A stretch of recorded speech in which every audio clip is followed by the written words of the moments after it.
Bon dia a totes i a tots.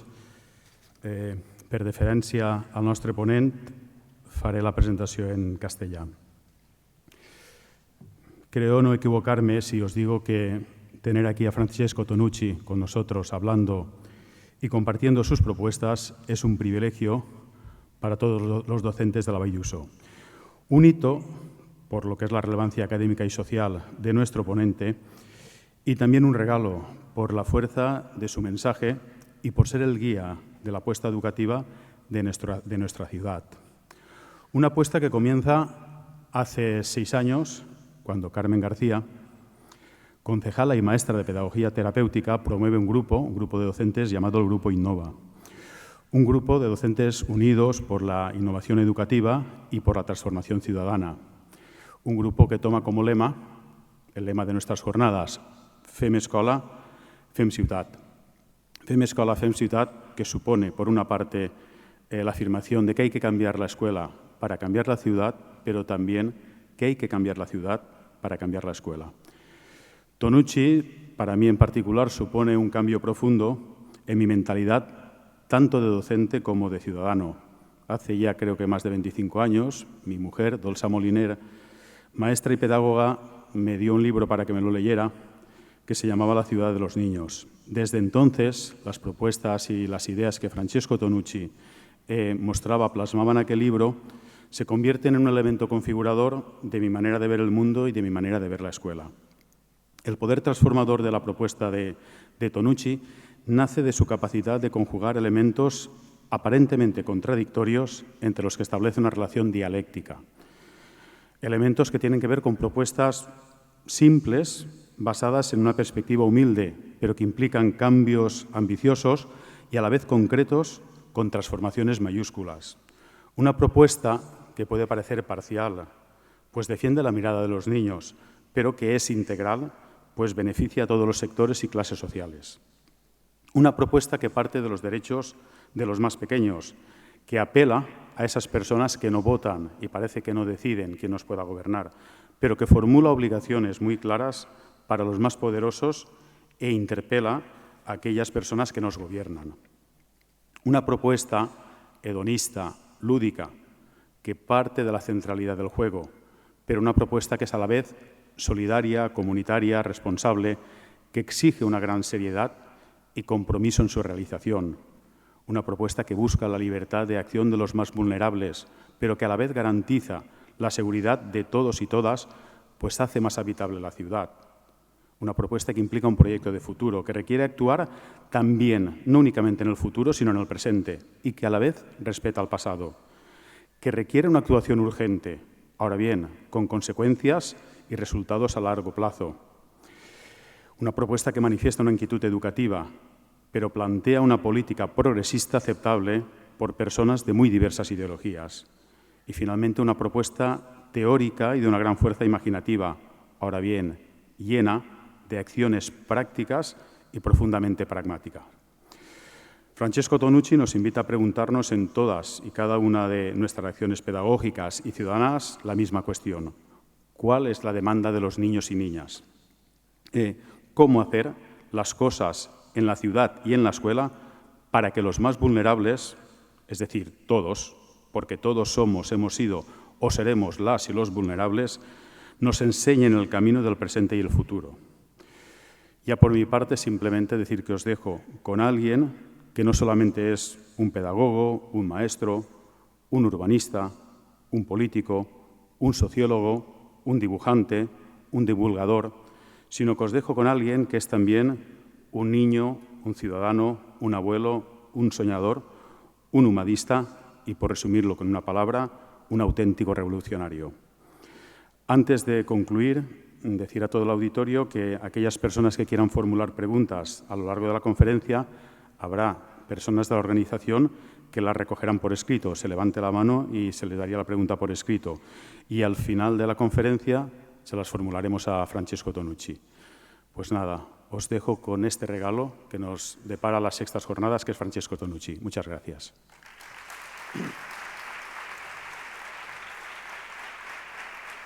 Bueno, yo siempre prefiero, muchas gracias por la presentación, que me pareció exagerada, como siempre son las presentaciones, por lo menos en mi caso, pero gracias, muy profunda, muy atenta.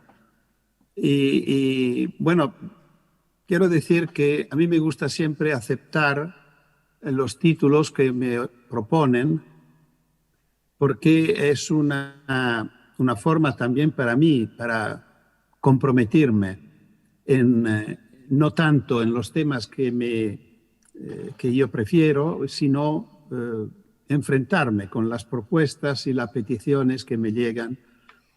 Y a veces me gusta matizarlo, me gusta examinarlos, a veces contestarlos, pero en este caso es un título muy fuerte, muy profundo.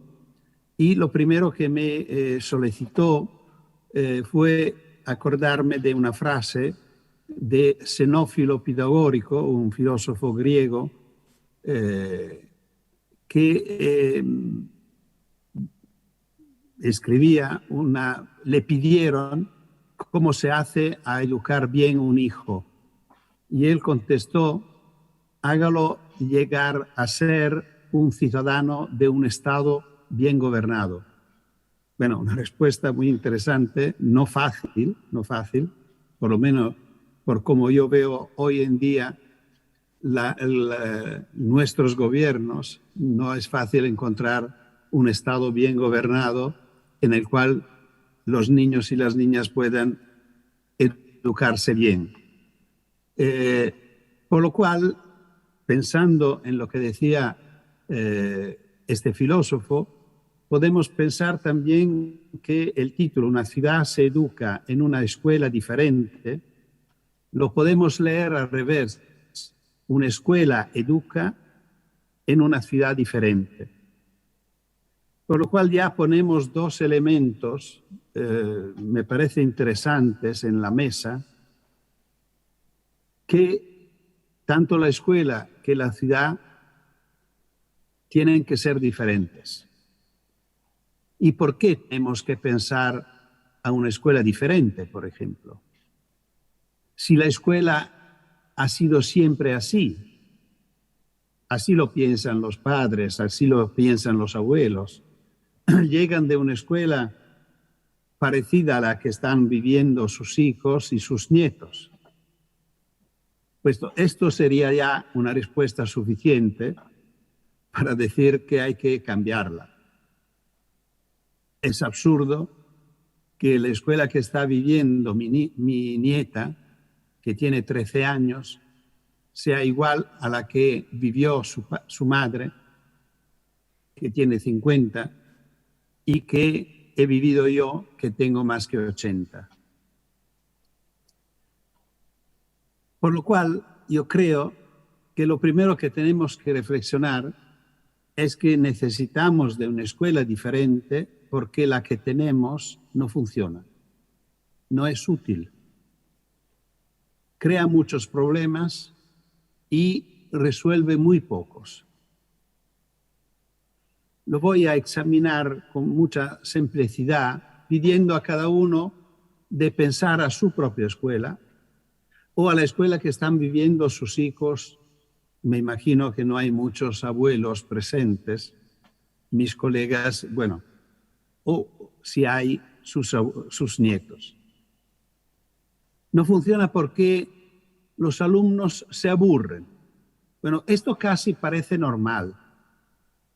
Nosotros nos aburrimos en nuestra escuela, nuestros hijos se aburrieron, pero esto, si lo pensamos un rato, es absurdo. Porque evidentemente, hasta que se aburren, no aprenden. Y hasta que hay un alumno o una alumna que se aburre, esta no aprende.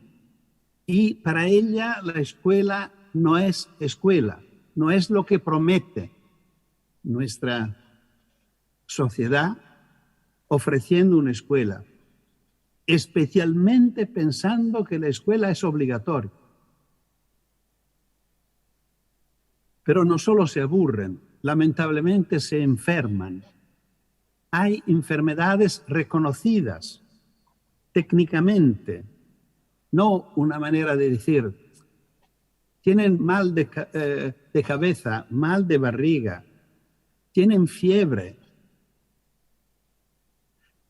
hay problemas de atención, hay disturbios de atención muy amplios, muy difundidos, hay un bombardeo de fármacos y a veces psicofármacos para recuperar un nivel de atención aceptable por la escuela. Es evidente que niños y niñas, chicos y chicas que viven con tanta dificultad, por un lado no aprenden y por otro lado abandonan la escuela. Y esto es un fracaso de la escuela. Pero no es solo esto. Los docentes viven mal la escuela. A mí siempre me sorprendió, hasta no poderlo creer, que en Italia, por ejemplo, la profesión docente es una de las profesiones que tienen más enfermedades profesionales. ¿Cómo es posible? ¿Cómo se puede aceptar que trabajando con niños y niñas se enferma? Pero es así. Dejan por muchos días la enseñanza. No consiguen que sus propuestas educativas pasen a todos sus alumnos. Y es evidente que si la escuela es obligatoria, debe llegar a todos, no a los mejores, que me parece demasiado fácil. Los alumnos, muchos alumnos, algunos alumnos no siguen. Se cansan, se aburren, como decía. Muchas veces estos docentes tienen conflictos con las familias. Este también es una cosa rara, moderna. A mi tiempo no ocurría y nosotros, niños y niñas, se sufría mucho del acuerdo entre escuela y familia. Pero hoy es una situación complicada, difícil para entender, que hayan conflictos, por lo menos me refiero a la situación italiana, donde hay un fuerte conflicto entre familias y escuela. En esta escuela, la que estoy describiendo, que claro que no son todas las escuelas así, me imagino y espero que los que me están escuchando no se reconozcan en esta escuela. La de la cual estoy hablando en este momento es una escuela en la cual los niños y niñas tienen que escuchar a un adulto que enseña muchas veces cosas que a los niños no le interesan. ¿Y por qué lo enseña? Porque está escrito en el programa escolar y reproducido en los libros de texto. Después de enseñar, pide el profesor que los niños entiendan lo que enseña y lo repitan cuando son interrogados. Y esto tiene como objetivo una evaluación de cuánto aprendieron de lo que se enseñó. Me imagino que no estoy inventando nada. Estoy describiendo mi escuela, la escuela de mis hijos y la escuela de mis nietos. Es una escuela rara que cuando los alumnos terminan el recorrido escolar, casi nunca tienen una formación suficiente por el trabajo o los estudios superiores que tienen que hacer.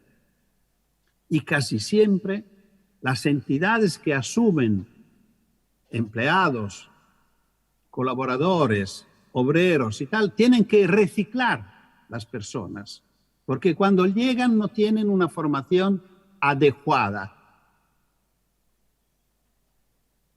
A menos que no se quedan en la escuela. El único caso en el cual la formación escolar es suficiente es si las personas no salen de la escuela y se quedan desde el nivel de estudiantes al nivel de docentes. Esto pero explica por qué la escuela no cambia nunca. Es un círculo vicioso. Que esta escuela no funcione, no lo digo yo, no es una posición personal o una polémica personal, lo dicen los datos. Hay muchos estudios de hace mucho tiempo, y creo con pocas dudas, de varios países del mundo. Normalmente son estudios que empiezan en Estados Unidos y se comprueban en otros países, que no hay ninguna relación entre el éxito escolar y el éxito en la vida. Creo que si cada uno de vosotros reflexiona sobre su vida personal y sobre la vida de las personas que fueron sus colegas y compañeros de estudios, y mirando lo que han hecho en la vida, será bastante fácil comprobar que los que fueron los mejores en la escuela no necesariamente han tenido el mejor éxito en la vida. Y el contrario. Muchas personas que fracasaron a nivel escolar han tenido buen éxito en la vida. Encontraron su camino después, mientras que en la escuela no habían podido expresar esta particularidad, esta competencia.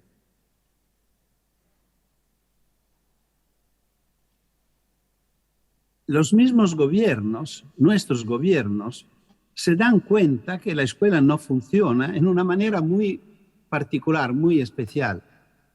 La cambian continuamente. En Italia, todos los gobiernos se sienten comprometidos a hacer reformas. Cada gobierno hace una reforma educativa. Significa que se ve que la escuela, así como es, no funciona. Lo ridículo es que se piense que se pueda reformar, cambiar, hacerla mejor, cambiando las leyes. Es un pensamiento muy infantil, muy conectado con una visión mágica de la realidad, que es, punto, una visión pueril. Porque se piensa que si una cosa no funciona, es suficiente que el Parlamento apruebe una ley que cambia esta cosa, y como la reforma, la nueva ley es mejor de la anterior, cambiará la práctica y será mejor. Y no es así. Nunca las leyes han podido cambiar la práctica. En nuestro caso es evidente. Tenemos decenas de reformas educativas y la escuela que está haciendo mi nieta se parece muchísimo a la escuela que he hecho yo hace más que 70 años antes. Y esto es absurdo. Repito, en este tiempo de mi infancia y la infancia de Nina, de mi nieta, la escuela ha cambiado decenas de veces y ha cambiado todo. Horarios, disciplinas, estructuras, arquitectura los tiempos de estudio, todo. Pero la escuela se ha quedado casi igual, no decimos igual, que no es verdad. Por lo cual, lo que tenemos que pensar es cómo debería cambiar la escuela. Y cómo puede ser, cómo podemos pensar a una escuela diferente. Bueno, muchas veces utilicé una pequeña frase, un pequeño texto de una carta que un gran amigo que he tenido la suerte de tener, que fue un gran maestro, para nosotros en Italia fue el maestro, que se llamaba Mario Lodi, que nos dejó hace algunos años, en el 14. Y él, en el último experiencia escolar, a lo largo de los años 70, la segunda parte de los años 70, en Italia es normal que un maestro empieza con su clase en primera de primaria y la llevas hasta quinto, siempre. Esto es una costumbre que yo, por otra parte, comparto mucho. Y el maestro, después de una semana de escuela, escribió esta carta a los padres. Después de haber pasado una semana con los hijos, con los niños, con vuestros hijos, estoy en condiciones de afirmar que todos tienen una inteligencia normal, aunque presenten evidentemente diferencias de carácter y diferentes niveles de maduración. Por tanto, salvo sucesos imprevisibles de gravedad excepcional, todos los niños y las niñas son aprobados desde ahora a quinto grado de la escuela primaria. Paréntesis, en Italia son 5 años de primaria, por lo cual quinto sería como vuestro sexto. Con la garantía de que alcanzarán la preparación mínima que los programas escolares requieren. Si esto no sucediera, los responsables serán el maestro y la escuela, por no haber llevado a la práctica las técnicas educativas idóneas para desarrollar al máximo las aptitudes naturales y la inteligencia del niño. Acordámonos de estas últimas frases. La escuela tiene como su objetivo, como su papel, como su deber, aprobar. Aprobar a todos, no solo los buenos, no solo los que tienen capacidades. Siendo obligatoria, la escuela debe ser capaz de aprobar a todos, especialmente a los últimos. Pero no porque son buenos los alumnos, sino porque es buena y capaz la escuela. Capaz de llevar a la práctica las técnicas educativas idóneas para desarrollar al máximo las aptitudes naturales y la inteligencia del niño. Esto decía Mario Lodi. Y esto yo creo que debe ser. Porque si no es así, vale lo que decía otro gran educador italiano, Don Lorenzo Mirani, el párroco de Barbiana, donde nació este libro impresionante, que para mí fue el libro de mi conversión educativa y pedagógica, que es Carta a una profesora, a una maestra, en España una maestra. Porque él decía que si no es así, si la escuela no es capaz de aprobar a todos, riesga de ser como un hospital que cura a los sanos y rechaza a los enfermos. Nosotros necesitamos de una escuela de calidad, de alto nivel para los últimos. Y ahora vamos a ver por qué. Porque frente a esta propuesta, frente a la lectura de la carta de Mario Lodi, muchas veces los docentes me dicen, sí, estupendo, maravilla, pero no podemos. Pero nosotros no podemos hacer lo que queremos. Tenemos programas, tenemos reglamentos, tenemos las reformas. Somos vinculados, obligados. Tenemos directores, tenemos inspectores, tenemos los padres que quieren las notas, que quieren los deberes, que quieren una selección. Bueno, vamos a ver si esto es verdad.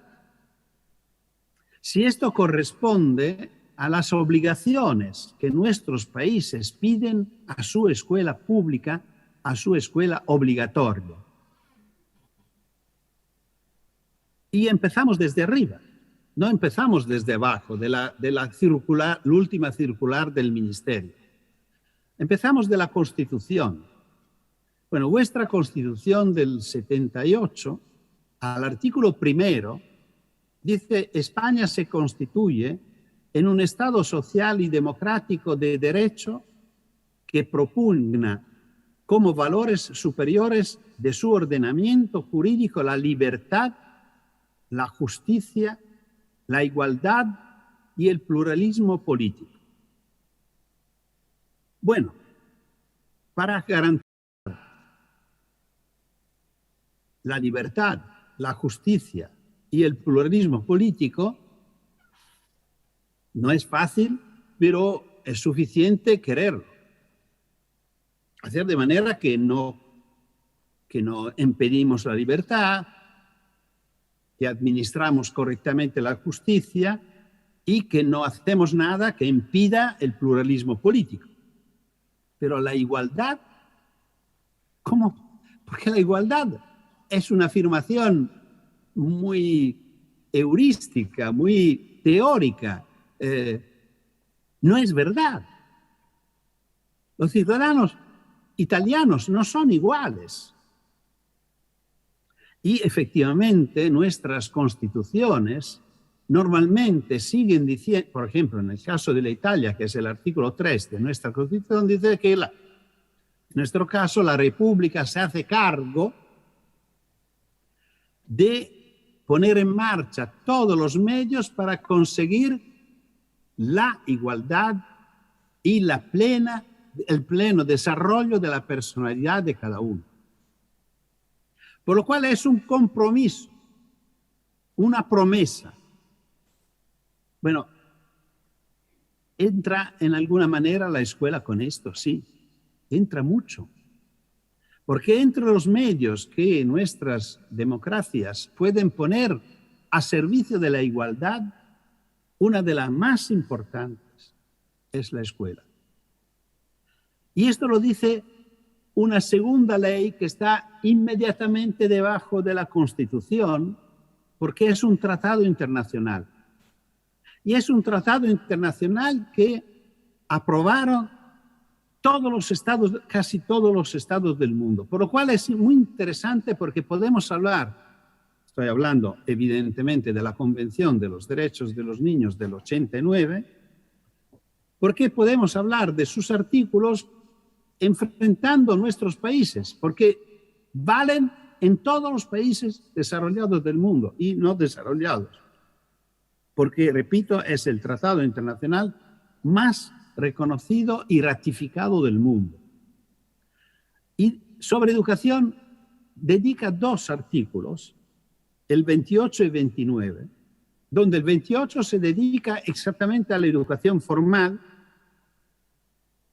y en el artículo 29 al tema educativo más en general.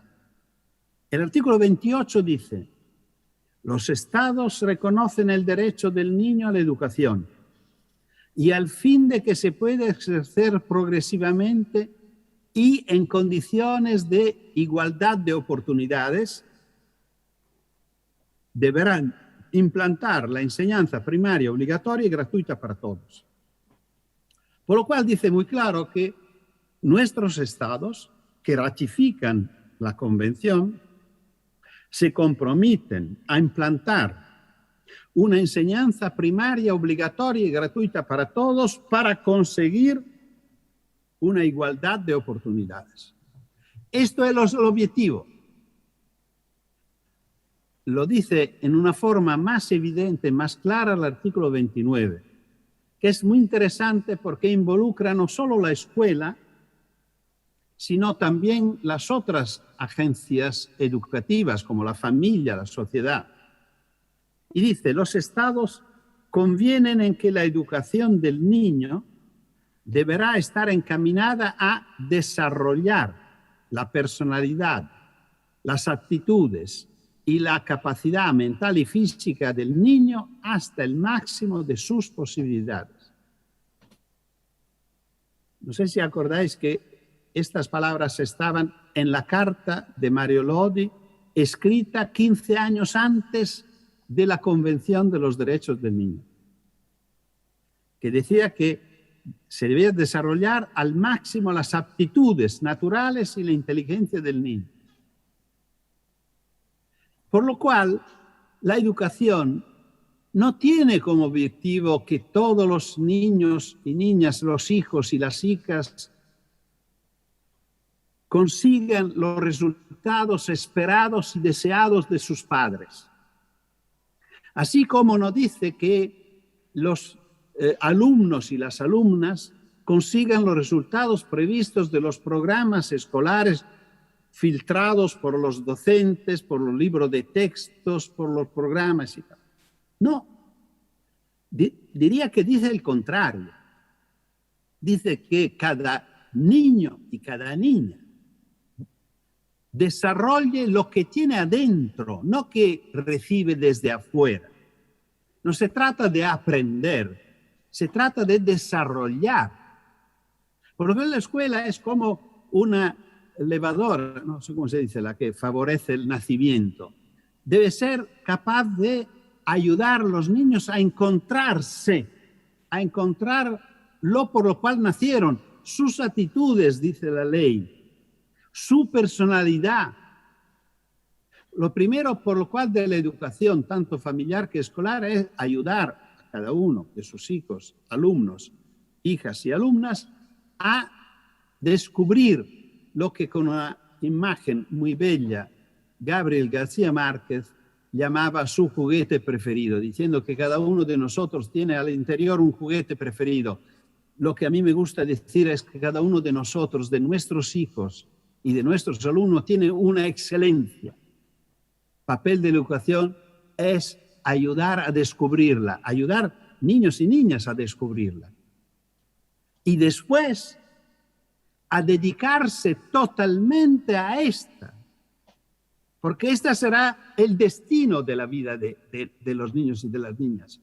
No serán las múltiples disciplinas, será especialmente su vocación, por lo cual, lo dice muy claro la ley, para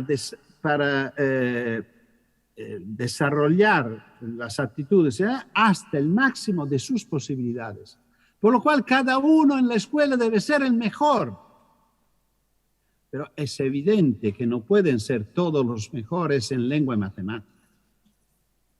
Por lo cual, una escuela que evalúa especialmente o de forma fundamentalmente conectada con estas dos grandes disciplinas que condicionan el éxito escolar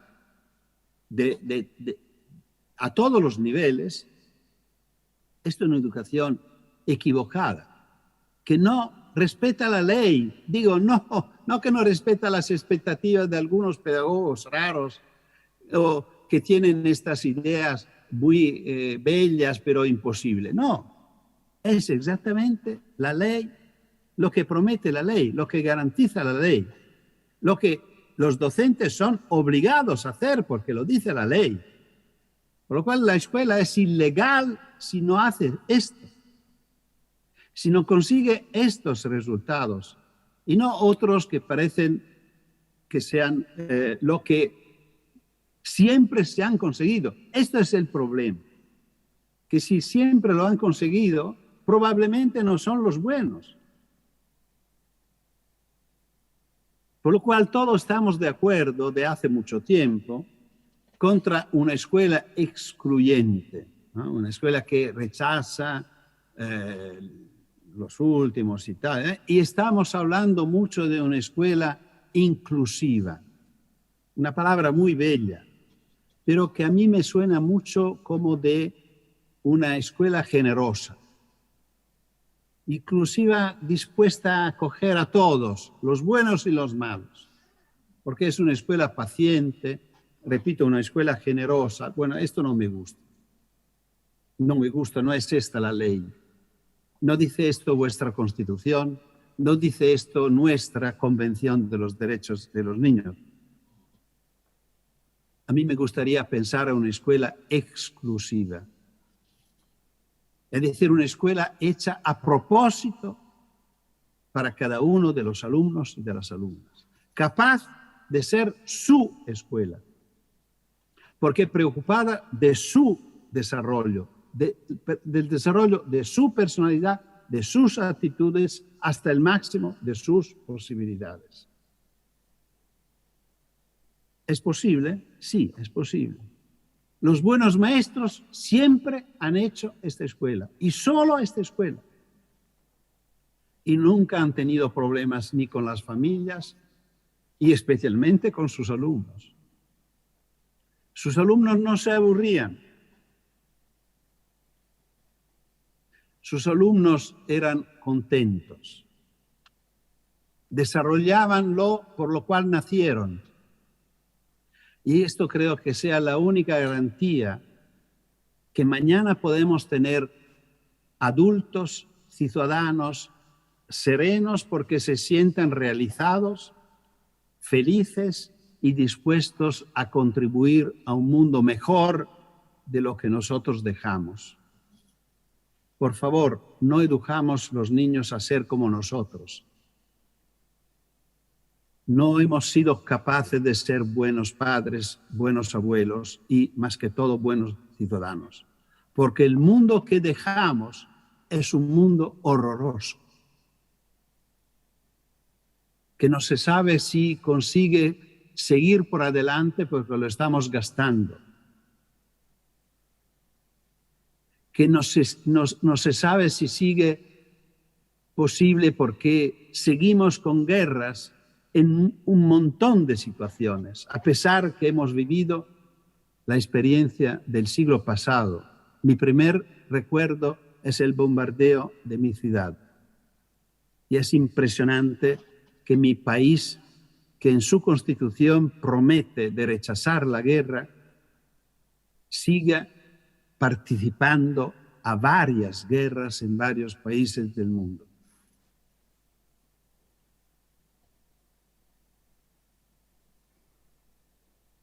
¿Qué significa educar la ciudad? ¿Qué significa cambiar la ciudad? Nosotros con nuestro proyecto La Ciudad de los Niños hacemos una propuesta aparentemente banal, muy sencilla, que no se ve cómo pueda impactar con la política de las ciudades, que es lo que ocupa nuestros políticos y nuestros administradores. Nosotros decimos que una estrategia útil, interesante, buena para el cambio es la escucha de los niños. Escuchando a los niños y las niñas podemos darnos cuenta de lo que falta, de lo cual nos olvidamos.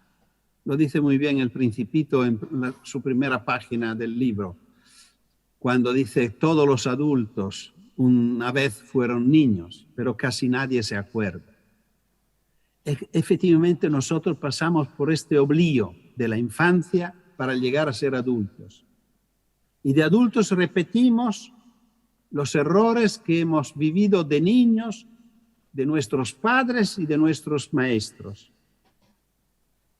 Escuchando a los niños podemos recuperar.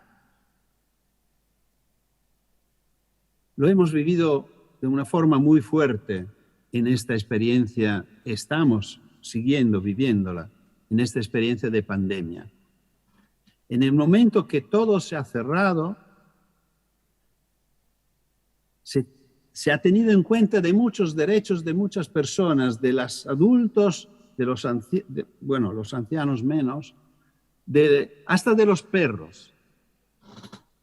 Lo que no ha sido tenido en cuenta en ninguna parte del mundo son los derechos de los niños. La Convención de los Derechos se ha olvidado totalmente. Por ejemplo, no se consultaron.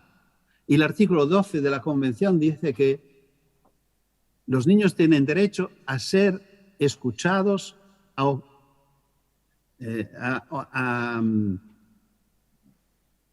presentar su opinión cada vez que se tomen decisiones que los afectan. Bueno, nuestros gobiernos todos los días han tomado decisiones que afectaban a niños y niñas y nunca los consultaron. Esto es ilegal. Y cuando se pidió cuál era lo que faltaba más en la vida de los niños, todos los países pensaron en la escuela. Y la escuela que se salvó fue una escuela muy rara. Y podemos decir, entre comillas, muy pura. Porque se salvó solo una escuela de clases y de deberes, con la consecuencia de interrogaciones y evaluación. Esta fue la escuela de la pandemia, una escuela pura que se había liberado de todo lo que era alrededor del descanso, de la llegada, de la salida, de las bromas, de toda la relación entre los alumnos. Bueno, se liberó de todo lo que le gustaba a los alumnos y que molestaba a la escuela. Esta escuela que se salvó en la pandemia fracasó totalmente.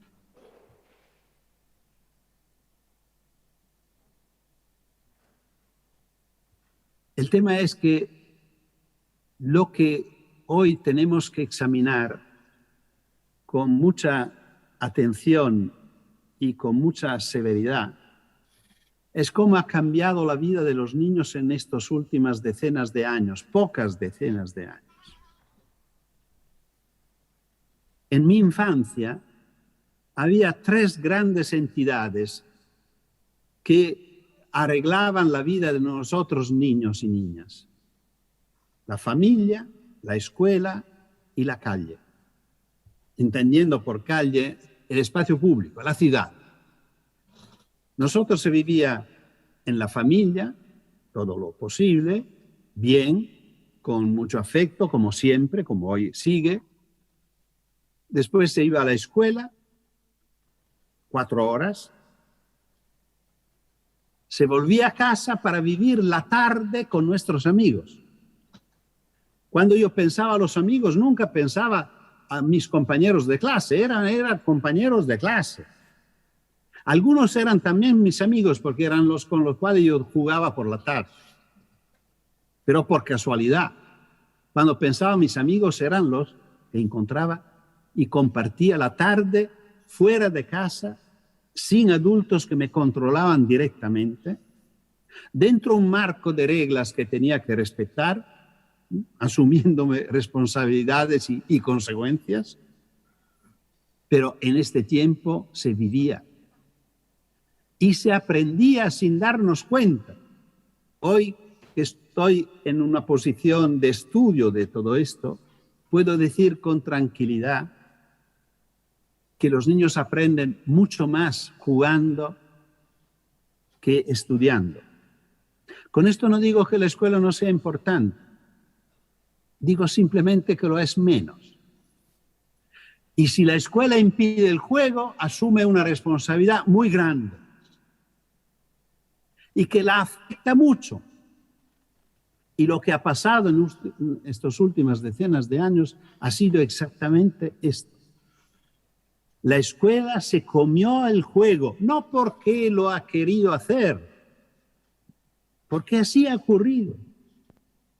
En un momento en el cual la familia, por razones misteriosas, y prácticamente todo el mundo, por lo menos el mundo desarrollado, el mundo occidental, pensó que los hijos no podían salir de casa.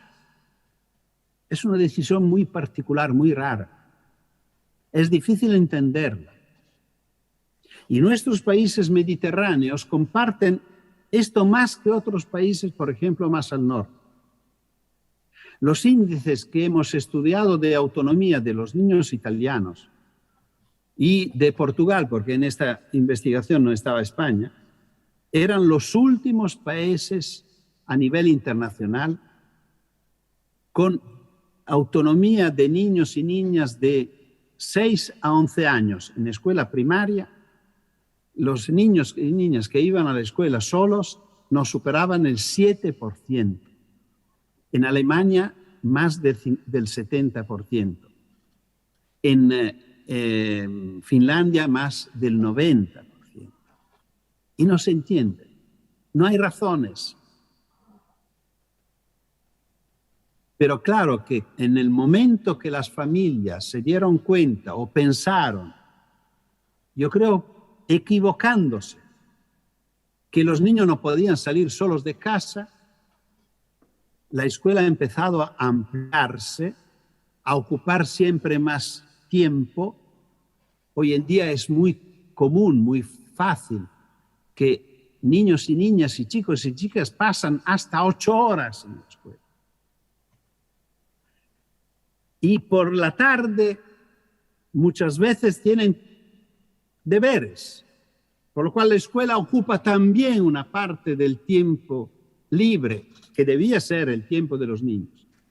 Y el otro tiempo que falta casi siempre está ocupado por actividades de la tarde, que son de nuevo escuelas, que no son de responsabilidad de la escuela, pero son escuelas, no son juegos. Hoy en día es imposible para un niño jugar a la pelota. Lo que puede hacer es estudiar fútbol, es otra cosa. Es otra cosa. Por lo cual, lo que va desapareciendo de la vida de nuestros niños y niñas es el juego.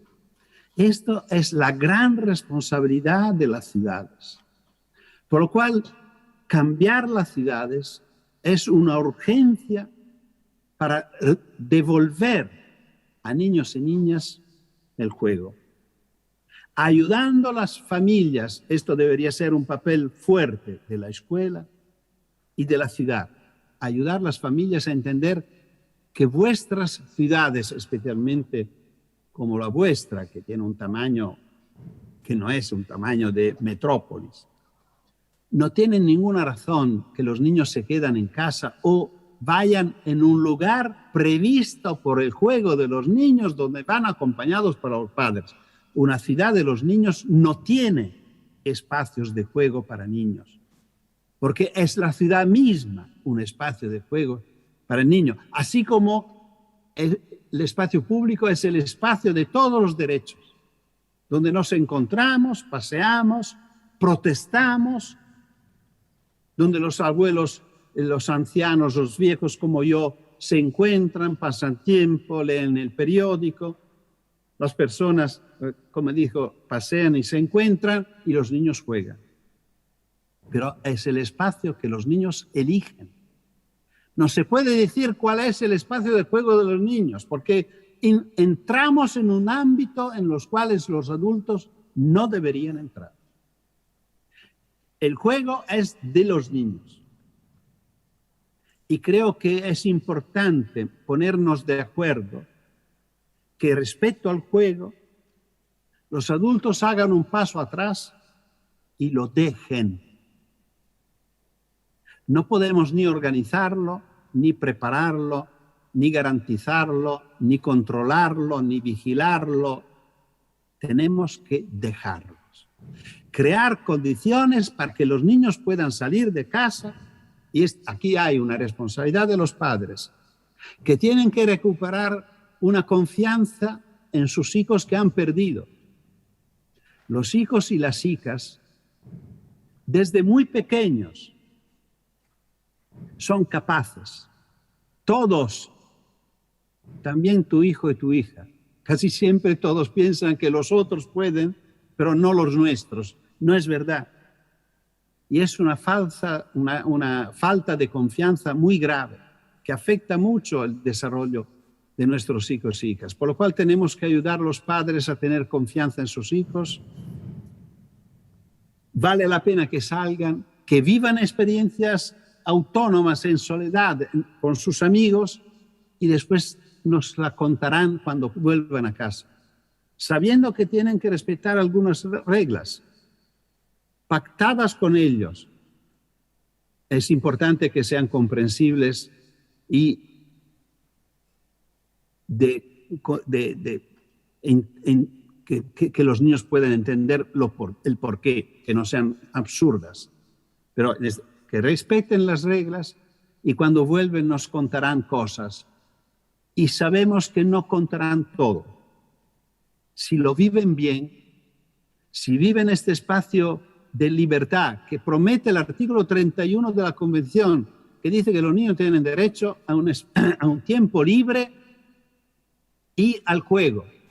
Es en el tiempo libre que se vive el juego. Y si es libre no puede ser controlado, vigilado, acompañado. Termino diciendo por qué yo tengo tanto a esto. Porque solo en este caso, que los niños puedan vivir la experiencia del juego profundamente, desde los primeros momentos de vida hasta a toda la experiencia infantil y después a lo largo de la vida, solo viviendo el juego pueden conocerse. Los niños no se conocen en los pupitres de la escuela, ni se pueden conocer hasta el fondo dentro de casa. Conocerse es fundamental y pueden conocerse entre ellos. Es el primer nivel. Solo observando a nuestros hijos jugando podemos conocerlos y reconocer que tienen algunas particularidades, algunas vocaciones especiales sobre las cuales podemos ayudarlos para desarrollarlas. Y solo si pueden jugar, los alumnos y las alumnas pueden ser buenos alumnos y buenas alumnas y ayudar a la escuela a ser una buena escuela, porque mañana podrán llevar cosas mucho más interesantes que los deberes, por favor. Será su vida, serán sus descubrimientos, sus sorpresas, y la comunicarán a los docentes y a los compañeros. Y podrán entrar dentro de la escuela modificando el programa escolar, haciendo de manera que la escuela pueda acoger la vida de sus alumnos y sus alumnas y llegar a ser, por fin, su escuela. Bueno, con esto muchas gracias y espero vuestras preguntas si queréis, aquí dispuesto a contestarle si puedo. Gracias.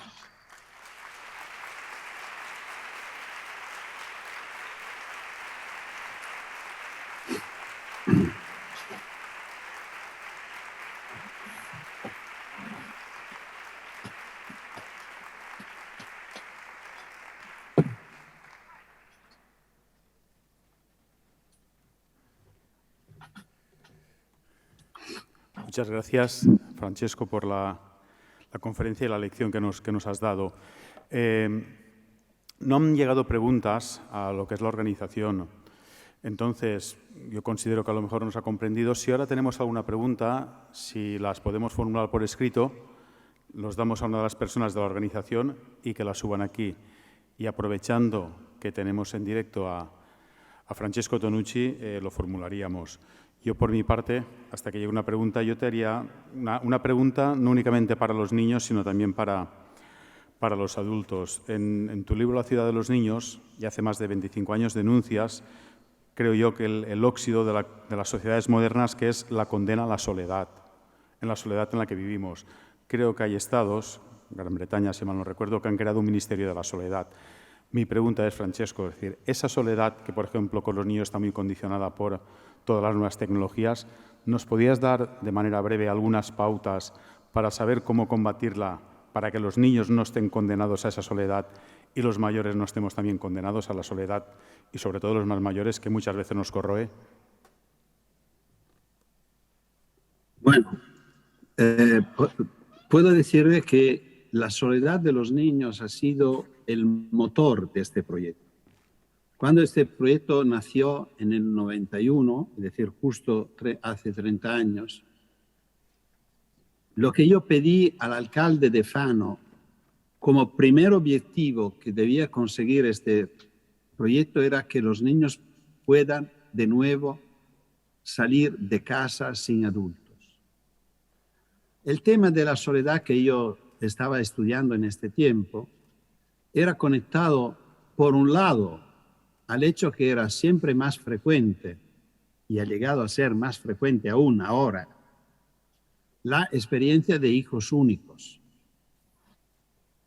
Es decir, de niños que perdían la posibilidad de compañía dentro de su misma casa. Niños que tenían que enfrentarse siempre y solo con adultos, que es muy complicado. muy cansante. Y por lo cual, esto era la primera, que se hacía más complicado aún, porque ya en este tiempo, hace 30 años, para niños y niñas era difícil salir de casa sin adultos, que significaba que ya no podían, siendo hijos únicos, salir para buscar compañeros y compañeras de juego para romper.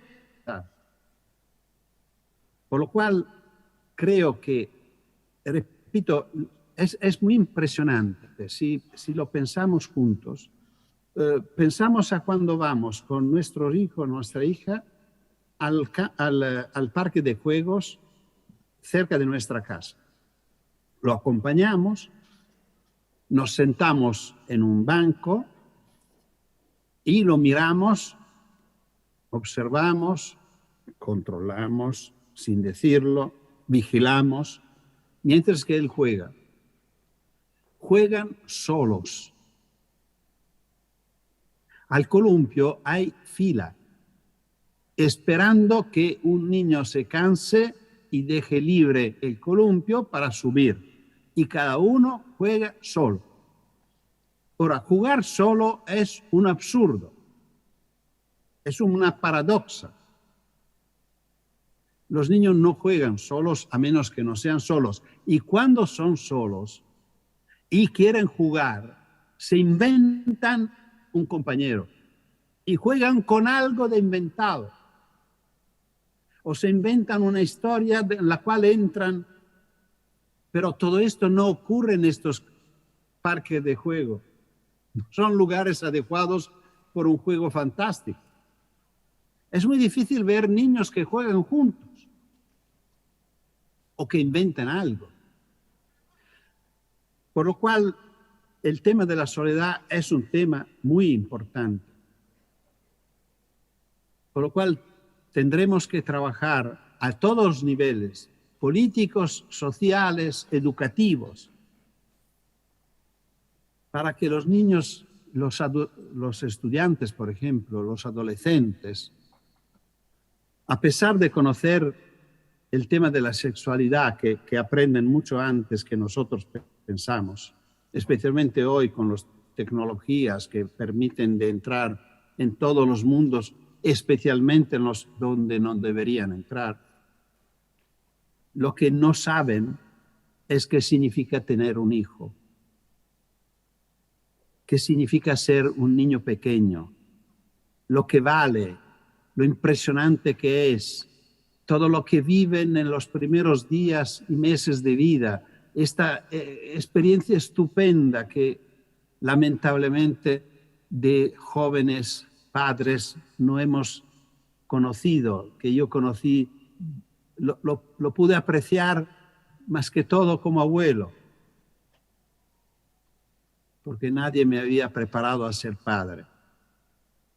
Y cuando los padres se preparan a ser padres, intentarán ser padres y madres pronto, no esperando de ser casi abuelos.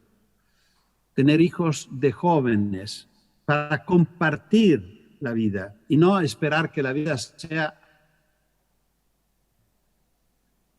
arreglada. Dices, no, antes tenemos que arreglarnos todo y después. Y después llega tarde y casi siempre es difícil más que uno. Y un niño solo es muy complicado. Es muy complicado para los niños y es muy complicado para los padres. Yo no tengo dudas que es difícil ser hijo único y es difícil tener un hijo solo. Parece de nuevo una paradoja, pero si lo pensamos con la experiencia que hemos vivido, es probable que lo entendemos mejor.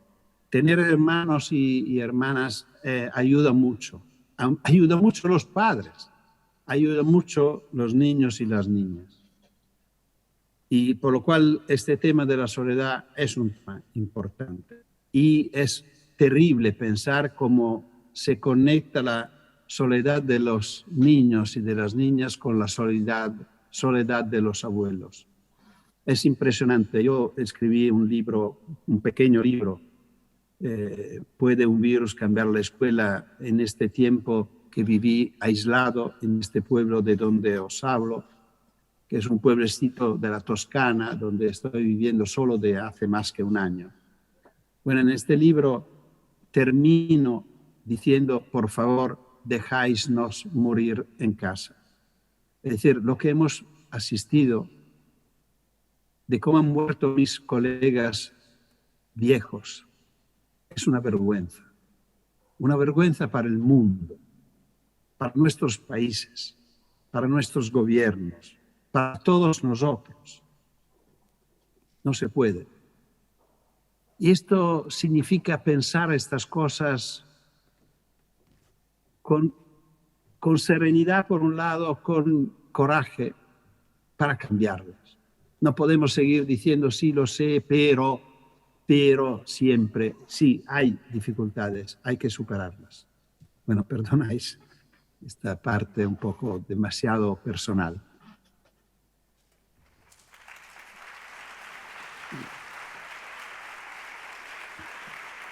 Muchas gracias. Me llega una pregunta triple, a ver cómo la puedes organizar. Mira, me preguntan primero, ¿de quién depende el cambio en la ciudad? Y junto con ella me dicen cómo movilizarse para ese cambio. Y después también la segunda pregunta, que a lo mejor ya tú has explicado alguna cosa, ¿cómo transmitir a la familia la importancia del juego?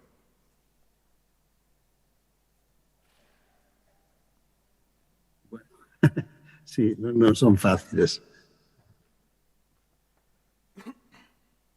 Bueno, empecé con la frase del filósofo griego, el filósofo griego decía que una ciudad debe ser bien gobernada. El cambio de la ciudad depende de los que gobiernan la ciudad. Hay ciudades que están cambiando. Hay ciudades donde hay administradores que se dieron cuenta que la ciudad no podía seguir así. Por ejemplo, que se dieron cuenta que no puede ser que los coches tengan más derechos que las personas. No sé si habéis nunca pensado en esto. Los coches tienen derecho a contaminar. Nosotros no. Una fábrica que contamina tiene que cerrar o modificarse para no contaminar.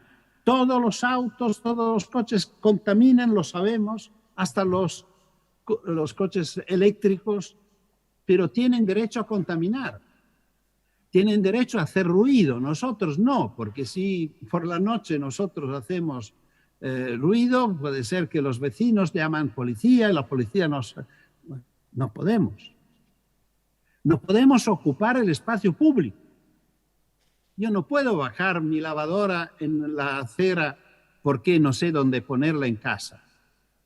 Llega un policía y me dice, no, tú no tienes derecho, tienes que pedir un permiso para... Todos los coches ocupan espacio público, tanto moviéndose que aparcándose. Y el espacio debería ser público. Y los autos son privados. Una investigación en Italia decía que de hace tiempo, ahora será peor, seguro, que más que el 80% del espacio público está constantemente privatizado por la presencia en estacionamiento o en movimiento de medios privados. Esto es impresionante. Y por último, los coches tienen derecho a matar. A matar. Nosotros en Italia tenemos 3 veces muertos por accidentes de auto que muertos por accidentes de trabajo. 3 veces. 9 al día de promedio, mientras los de trabajo son 3 por día de promedio. Son inaceptables los de trabajo, pero son absurdos los de coche. En Italia tenemos la situación horrorosa que la primera causa de muerte hasta los 26 años son accidentes de moto y de auto. Bueno, Un administrador que se da cuenta de esto cambia su ciudad. Se presenta a sus electores con un programa electoral diciendo, cuidado, que si me votáis, yo cambio esta situación y devuelvo la ciudad a la gente. Y complico mucho la vida de los coches y hago fácil la vida de las personas, empezando de los niños y de los ancianos. Algunas ciudades lo están haciendo. Vosotros tenéis un caso emblemático a nivel internacional, es una de las ciudades de nuestra red, de la cual somos muy orgullosos, que es Pontevedra, que me imagino conocéis como ciudad bastante más grande de la vuestra, una ciudad de 85.000 habitantes, en Galicia, donde ha cambiado totalmente la relación peatones y coches. Bueno, ahora no quiero aprovechar demasiado del tiempo, pero allí la ciudad tiene 30 kilómetros por hora. En toda la ciudad, creo que sea la única a nivel internacional, no es una zona 30. Toda la ciudad, como entráis en la ciudad, la obligación es 30 kilómetros por hora.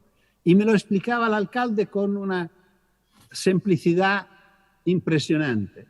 Decía, yo estudié estas cosas, él es médico, y leí las estadísticas que decían que a 50 kilómetros por hora en accidentes muere un peatón sobre 2 y a 30 kilómetros muere 1 sobre 20. Bueno, para mí ha sido suficiente.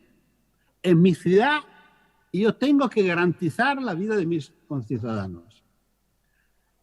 Bueno, hay muchos más, pero podéis controlarlo en Internet, que hay mucha documentación. Lo único que puedo decir que el año pasado me llamaron periodistas de Pontevedra para pedirme una opinión sobre el hecho que Pontevedra estaba celebrando 10 años sin muertos en accidentes de tránsito en la ciudad. Esto es democracia. Esta es una ciudad que es dispuesta a cambiar, pagando un coste que no pagaron, porque son 6 veces que este alcalde se confirma votado por sus ciudadanos y hoy en día los ciudadanos de Pontevedra, por lo que yo sepa, por lo que me han dicho, porque yo fui muchas veces, nadie quiere volver atrás. Se puede, si se quiere. ¿Cómo ayudar a los padres a entender la importancia del juego? No se debería poner esta pregunta. Yo quiero solo que la gente reflexione y recuerde su infancia, que hemos vivido jugando, que ha sido jugar para nosotros. ¿Y por qué estamos impidiendo a nuestros hijos de vivir esta experiencia?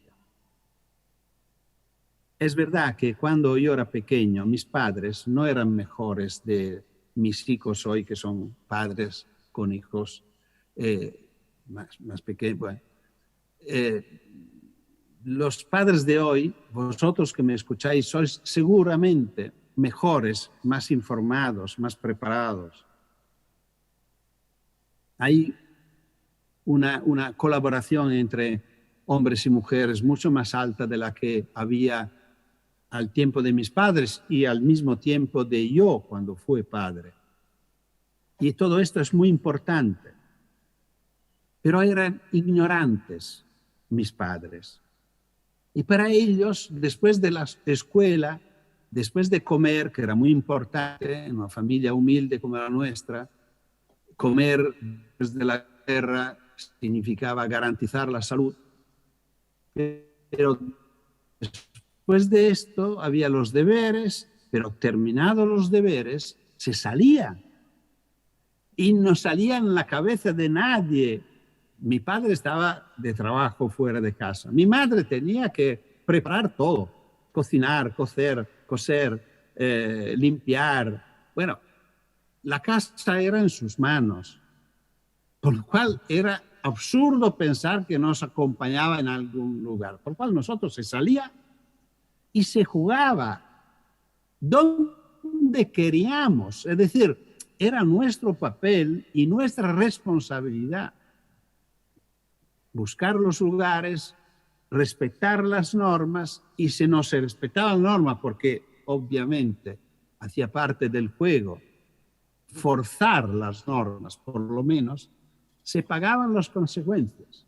Todo esto es un gran aprendizaje. Jugando libremente se aprende a vivir. Ya lo sé que tenemos miedo. Es un miedo falso, pero tenemos miedo. Y controlar el miedo es complicado. Pero tenemos que pensar que si nuestros hijos y nuestras hijas no arriesgan algo de pequeño cuando son pequeños, porque los niños no son tontos y no son aspirantes suicidas nunca, por lo cual si buscan un obstáculo es porque esto es un elemento para comprobar, para misurarse, para probar la emoción de superarla. A veces esto crea problemas. Se dañan algunas veces. No importa. Es importante dañarse. Yo creo que, y lo digo, termino con esta imagen, con este ejemplo, para quien ha podido dañarse varias veces, lastimándose las rodillas, cayendo de la bicicleta muchas veces, como hemos hecho todos nosotros, será mucho más fácil controlar la moto cuando subirán en la moto la primera vez. Para quien no ha podido hacer esta experiencia, que cuesta, porque caer la bicicleta no es divertido, pero después de caer la bicicleta se aprende a controlar más la bicicleta, que no significa que se cae una sola vez, se cae varias veces, pero cada vez se consigue más seguridad. Bueno, para quien ha vivido toda esta experiencia de caídas y recuperación y control y tal, será mucho más fácil no caer una vez sola con la moto. Y espero que todos que me están escuchando saben a lo que estoy pensando y temiendo. Repito, es una vergüenza que nuestros hijos y nietos puedan morir de esta forma. Y tenemos la responsabilidad, porque tenemos que dejarlos libres de pequeños para que sean fuertes y capaces de adultos. Y esto es jugar. Jugar es salir, vivir. Decía un gran educador, Janusz Korczak, un educador polaco que fue director del orfanato judío de Varsovia y que murió acompañando a sus niños y niñas a la cámara gas. Este gran educador, que se considera como el padre de la Convención de los Derechos del Niño, era pediatra, en un libro de los años 30, se quejaba con las madres de Varsovia diciendo: por miedo que mueran, no los dejáis vivir. Fuerte. Y en este tiempo los niños morían muchos niños pequeños. Hoy no mueren. Y a pesar que no mueren, no los dejamos vivir. Dejarlos vivir significa dejarlos salir. Gracias.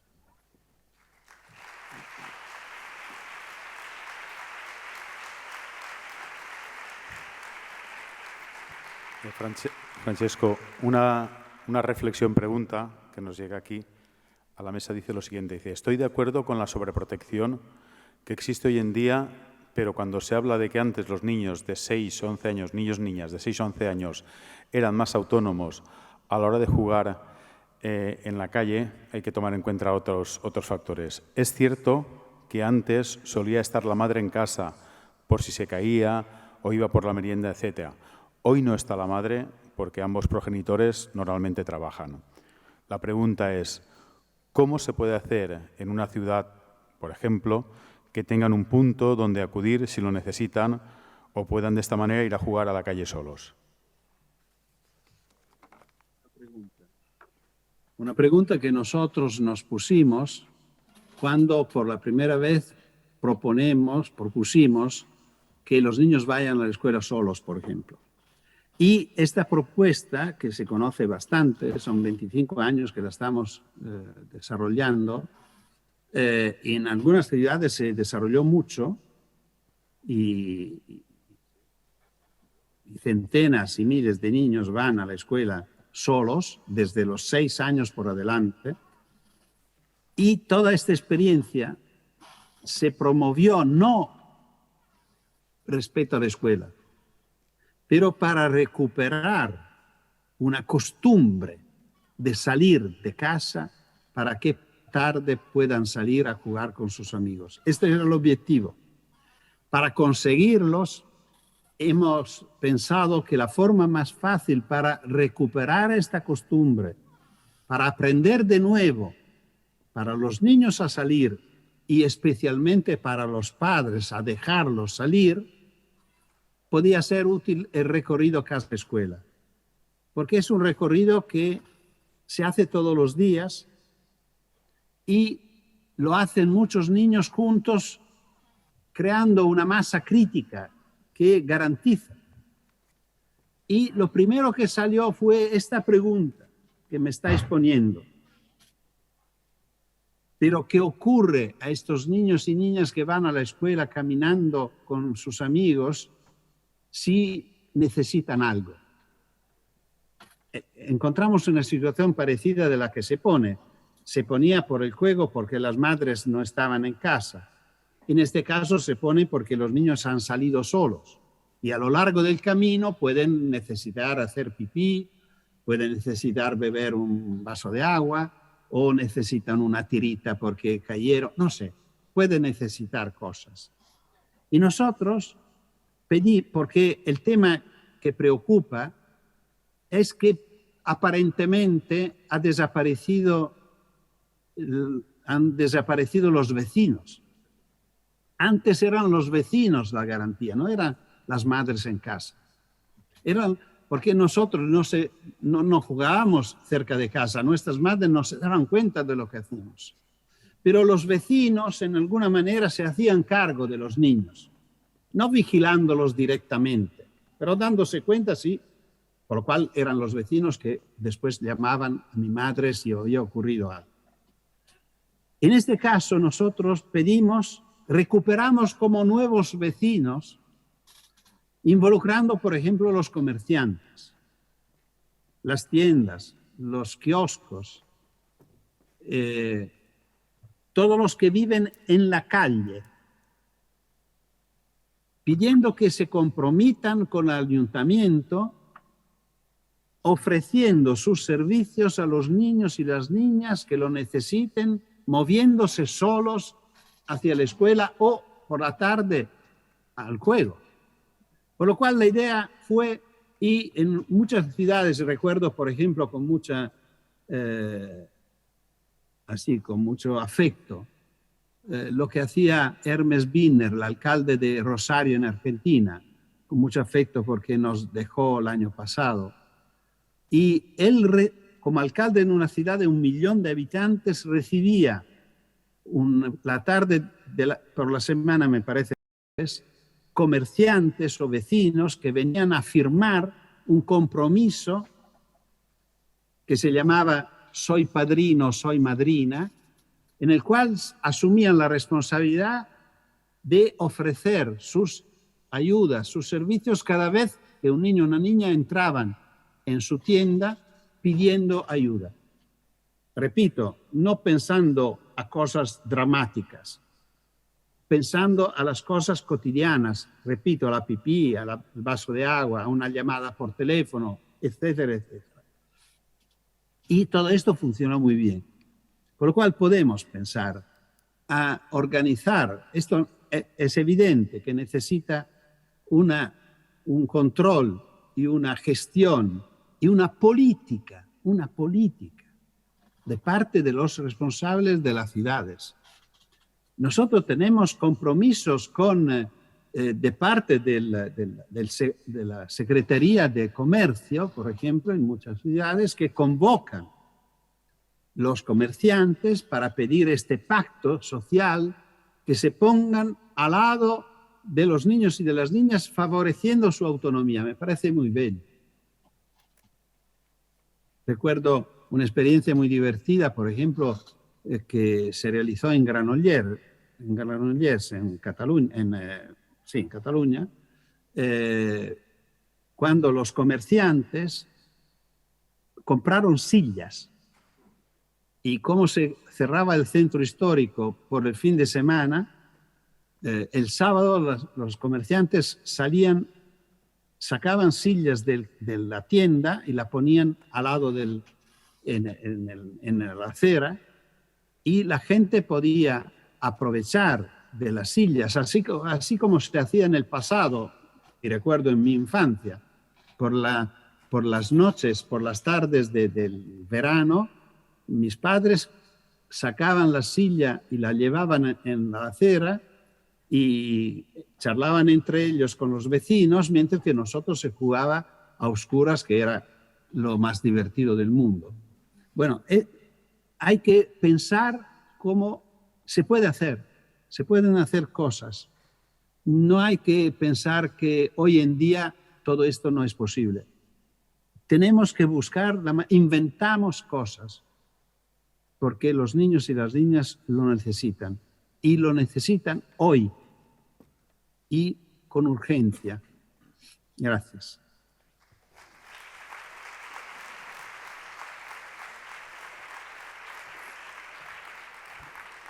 Pues lamentablemente, Francesco, se tiene que acabar esto. Nosotros nos quedaríamos mucho rato, una larga sobremesa hablando contigo y escuchando las reflexiones que nos haces. Creo recordar cuando firmabas cuando tus dibujos los firmabas como Frato. Frato a mí me recuerda a lo que es la fraternidad, también la sororidad, y yo creo que esa propuesta está. Decía al principio que eras un auténtico revolucionario. Lo mantengo, lo creo. ¿Por qué?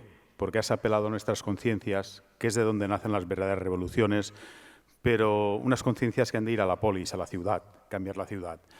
Y una polis que necesita que la escuela también la cambie y en esa interacción, esa dialéctica la lleven adelante. Decía Antonio Machado que 2 generaciones educadas en libertad garantizaban que un Estado, que un país, que una comunidad viviera en libertad. Yo creo que si fuera posible 2 generaciones que vivieran en una ciudad de los niños, tal como tú la formulas, esa sí que sería una auténtica revolución y que no tendría marcha atrás. Por nuestra parte, por parte de los docentes de la Vall d'Uixó y las personas asistentes a estas jornadas, muchas gracias, hasta siempre, te escucharemos, intentaremos llevar adelante aquello que nos has enseñado. Muchas gracias.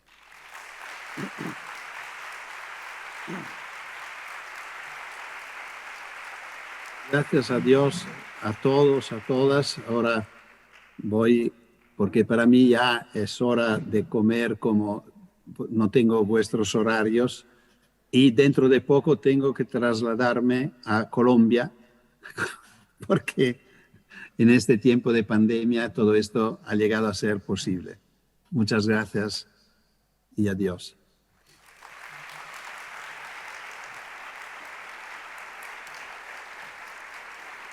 I ara, per a la cloenda de l'acte, i una mica m'ho despedir Francesco, pujarà així a l'escenari, pujarà Tania Baños, alcaldessa del Vall d'Uixó, Elsa Vilalta, subdirectora d'Ordenació i la Direcció General d'Innovació Educativa, i Carmen García, regidora d'Educació. Endavant, moltes gràcies.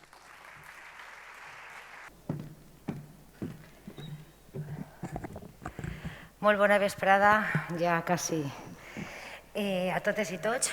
És el moment, arribem a la cloenda de l'acte, sense dubte el moment més institucional d'aquestes jornades. Per això vull agrair que m'acompanyen Elsa Vilalta, la subdirectora d'Ordenació i d'Innovació Educativa, i també la nostra alcaldessa Tania Baños. És el moment de fer una avaluació ràpida del que han sigut les jornades educatives, de 6enes ja jornades educatives, Però permetiu-me un xicotet parèntesi perquè darrere de lo que s'ha vist, de lo que hem gaudit, n'hi ha persones que no se veuen, però que sense elles seria això absolutament impossible. N'hi ha una persona, n'hi ha que buscar exponents, n'hi ha que organitzar els viatges, n'hi ha que buscar allotjament, fer la cartelleria, els detalls, i tot això controlant el pressupost. I n'hi ha dues persones que estan sempre darrere d'això. Una no està en aquests moments, però vaig a dir el seu nom, perquè sí que n'hi ha una persona que li pot transmetre. Ell és Jaime Nebot, perquè darrere de totes aquestes jornades en l'administració pública n'hi ha, vaig exagerar, però uns 5.000 contractes i expedients administratius que ha fet de forma, com una formigueta. Però està l'alma mater, que jo sé que no pujarà perquè és una persona molt tímida, però vaig a demanar-vos un aplaudiment molt especial per a Martina Toledo, perquè, sincerament, no se pot treballar més i millor. Gràcies, Martina, per tota la teua feina. Sempre que arriba aquest moment, jo me plantejo despedir-me de vosaltres i per el càrrec, potser me tocaria fer... Jo no sé per en quin micro estic parlant, sí. Me tocaria fer una espècie de discurs polític, però sempre me passa igual i acabo dient el que m'eix del cor. Així que aquest any ni siquiera ho he intentat en preparar-me. Simplement vaig a donar-vos les gràcies i vaig a fer-lo en mayúscules i a cada una de les persones que heu estat aquestes 600 jornades educatives. Cada any vos convertiu en l'energia que, sincerament, necessite. Sou una dosi de motivació per a seguir al capdavant de la regidoria d'Educació.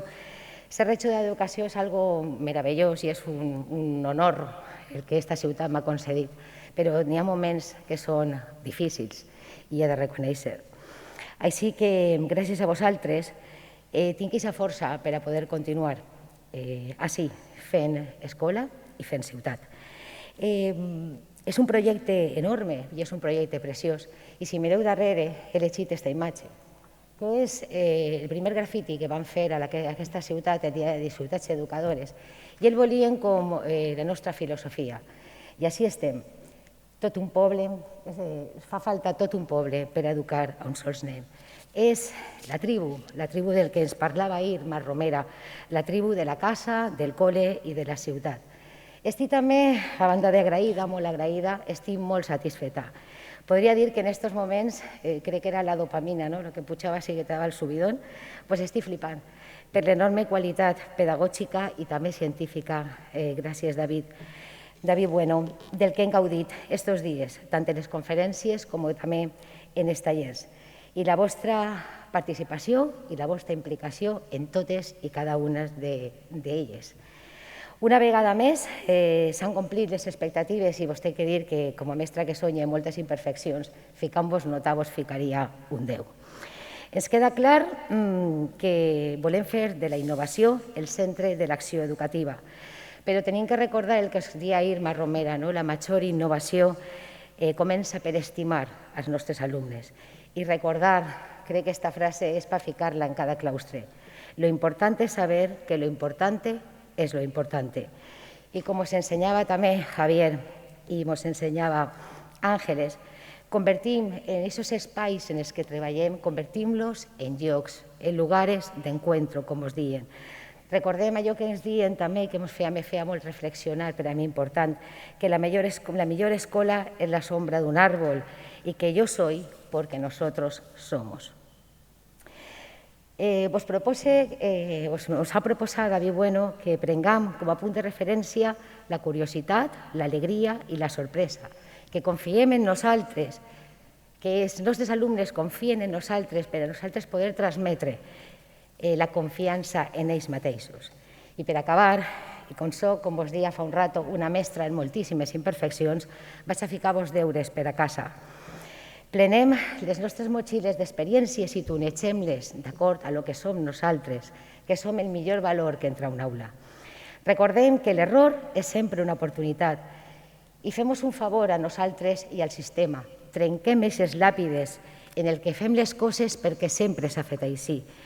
la rigidesa dels horaris. Rebutgem aquesta educació bulímica del menjar per a vomitar, perquè això sols em porta a l'avorriment total i al fracàs. I apostem per una pedagogia sexy, una pedagogia emocionant que ens sorprenga. I recordeu que no se transforma el món amb una ciutadania que siga mediocre en compromís social. Necessitem que ser brúixoles, necessitem ser serpes, un model que s'aprèn. Recordem que el model que no s'aprèn el que nosaltres volem que els alumnes aprenguen, sinó que aprenen el que nosaltres som. I siguem, doncs, crítics, rebels, compromesos i curiosos, inclús irreverents, com us diuen. Altra educació és possible, altra escola és possible, per supost una ciutat diferent és possible. Així que mil gràcies a totes i a tots i fins l'any que ve. Moltes gràcies.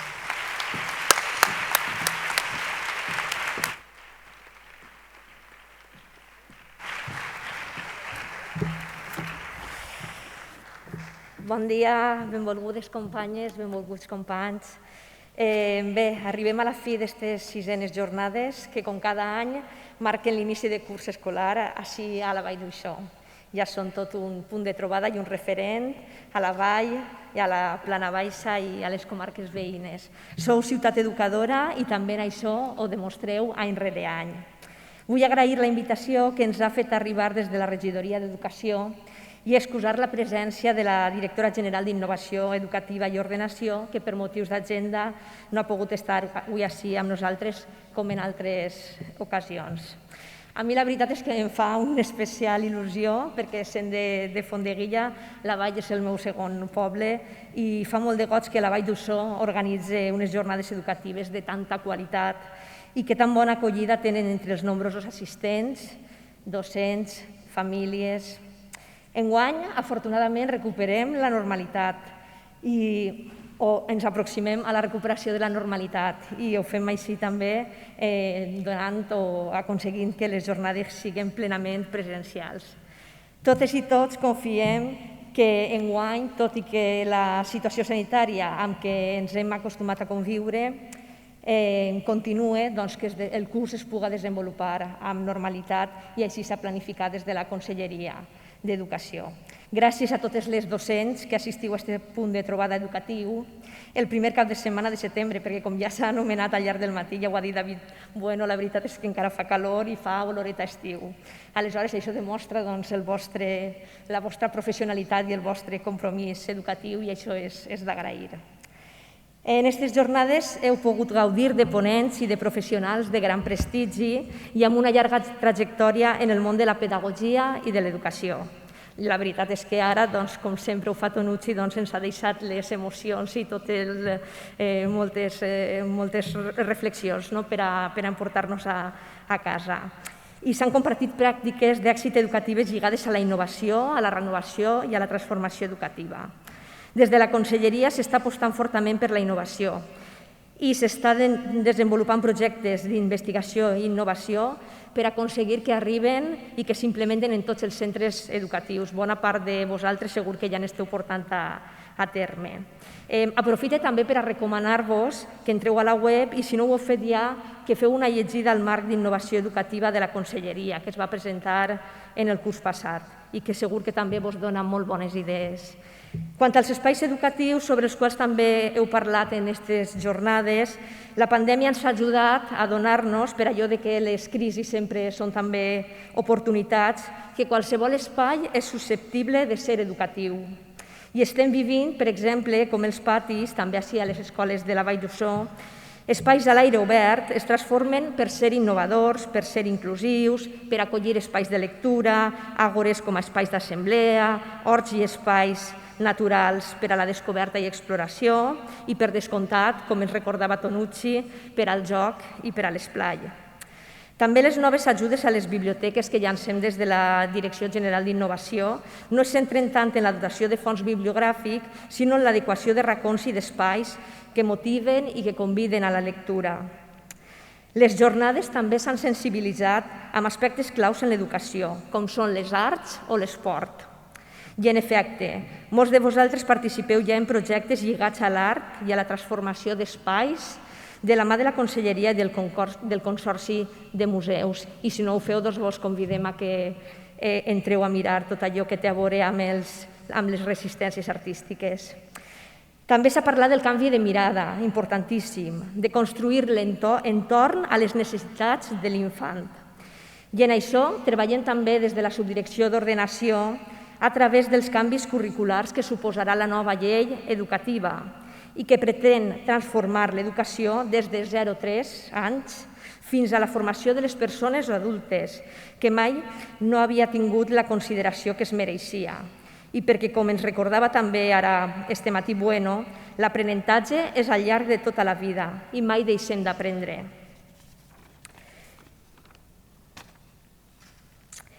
També confiem que aquest desplegament curricular permeta dotar els centres del que també comentàvem, que tinguin cadascú una autonomia major per concretar el currículum d'acord amb el seu context, el seu alumnat i les seues necessitats. I és evident que el canvi no passa només pels docents, això també s'ha dit, i que ara mateix es feia referència al proverbi africà, que fa falta tota una tribu per educar un infant. I és per això que cal implicar les famílies, les entitats, les associacions i tota la comunitat educativa, com s'ha fet ací a la vall, i fer pinya per educar els nostres infants, ciutadans del futur que transformaran la societat. I bé, finalment només vull afegir que, sobretot per als que sou docents d'infantil i de primària, la Conselleria ha enviat als vostres centres un fullet informatiu sobre com hauria de ser l'acollida, més després d'aquests cursos difícils marcats per la pandèmia, i com a partir d'estos xicotes projectes o d'estos xicotes canvis, doncs caminar cap al canvi de mirada centrada en l'infant i en l'estudiantat. Jo no m'allargué més, només em resta donar l'enhorabona un any més a l'Ajuntament de la Vall d'Uixó per impulsar aquestes jornades, als companys del CEFIRE per a col·laborar en l'organització i fer-les possibles, i a tots vosaltres per començar amb tan bon peu el curs, estant ací, formant-vos i reflexionant al voltant de l'educació. Ànims i molt bon curs a tothom. Gràcies.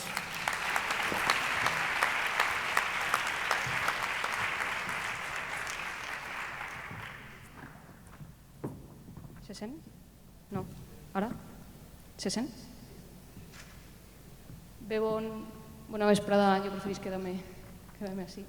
Bona vesprada a totes i a tots. En primer lloc, saludar a la regidora d'Educació, a la subdirectora que també ens acompanya avui, als companys de la corporació, l'inspector d'Educació, a tota la gent que avui veniu a disfrutar de les jornades educatives, que ja finalitzen i que en primer lloc anava per ahir, per donar-li l'enhorabona a Carmen García, la regidora d'Educació, i com sabeu també tinent d'alcalde, per tal d'impulsar una vegada més des del 2016 aquestes jornades educatives que pense que ens ajuda a repensar la ciutat, no només l'educació, sinó també, com deia Tonucci, a repensar la ciutat, a fer un relat participatiu en la comunitat educativa de quin és el model d'urbanisme que volem, de quin és el model social que volem a la Vall, i això ens ajuda també a impulsar les polítiques públiques des de l'Ajuntament de la Vall d'una forma o d'una manera més transversal i seré concreta.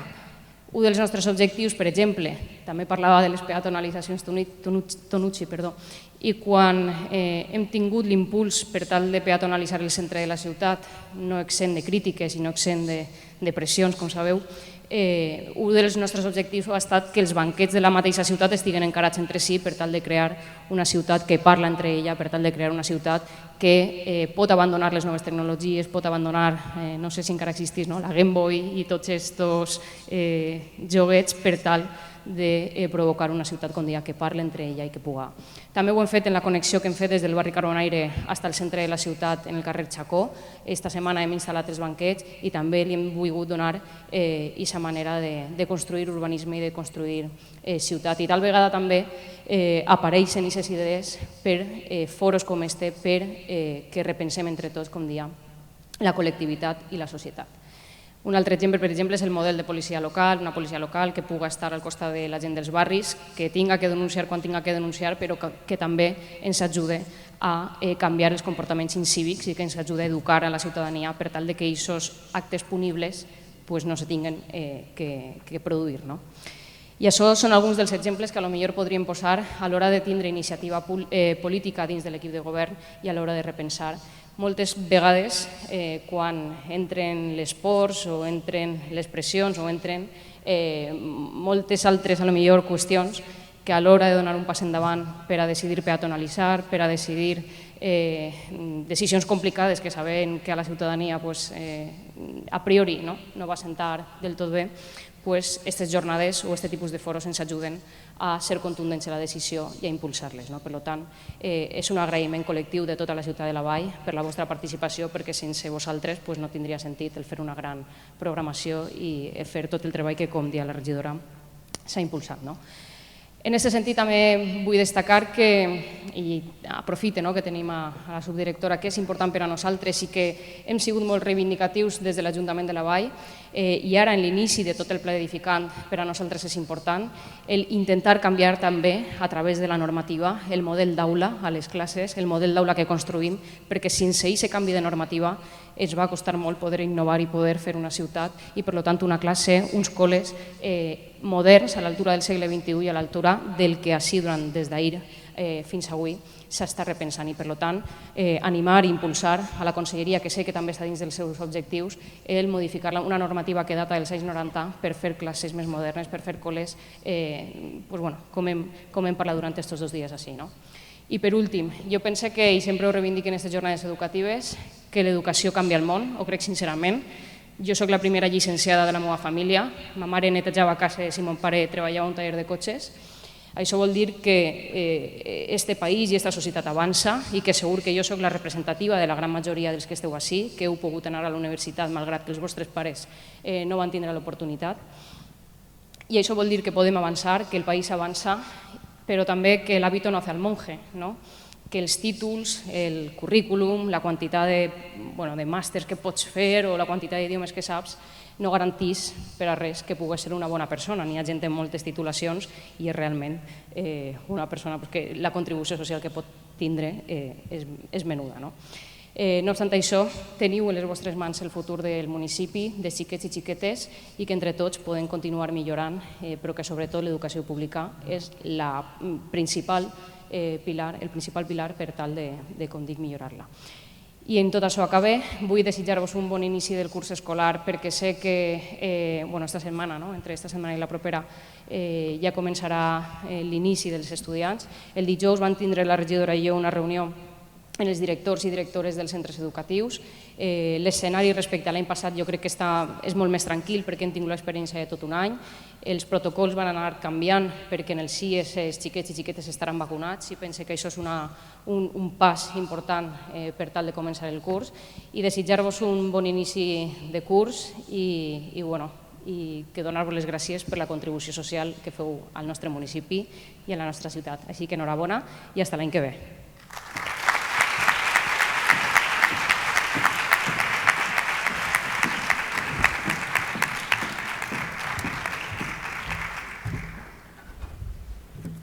Gràcies per vindre a l'auditori de la Vall d'Uixó.